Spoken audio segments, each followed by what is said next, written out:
नवी मुंबईत पत्नीनं प्रियकराच्या मदतीनं पतीचे तुकडे केलेत। 11 महिन्यानंतर ऐरोलीतील मर्डर मिस्ट्री उघड झाली आहे।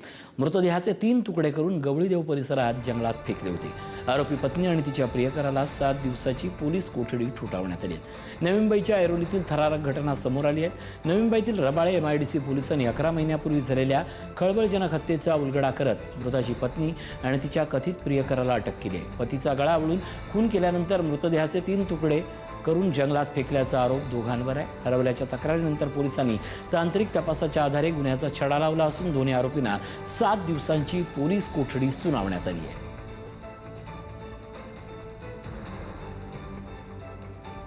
हुए 8-9 महीने या 10-11 ऐसे बता रहे हैं लोग अगल बगल के, पर अभी इन लोगों के बताने से मालूम पड़ रहा है कि भैया अच्छे खासे थे, पर इनका जो चक्कर था दूसरे मतलब गए पुरुष से था।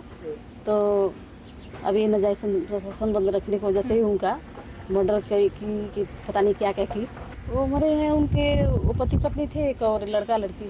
त्या मिसिंग व्यक्तीच्या पत्नीचे एका राहुल दशरथ प्रजापती या व्यक्तीच्या ती संपर्कात आहे वारंवार आणि तिचे त्याचे अनैतिक संबंध असल्याचे निष्कर्ष प्राप्त झाला। त्या अनुषंगाने त्या दोघांकडेही तपास सुरू केला आणि तपासाअंती असं निष्पन्न झालं किंवा अशी कबुली मिळाली त्यांची की ह्या दोघांच्या प्रेमाच्या आड तिचा नवरा येऊ नये म्हणून त्याने तिच्या नवऱ्याचा खून करण्याचा कट रचला आणि ते दोघही आरोपी सध्या पोलीस कोठडीत आहे। रबाळे पोलीस त्यांच्याकडे अधिकचा तपास करत आहे आणि अधिकचे पुरावे प्राप्त करीत आहेत।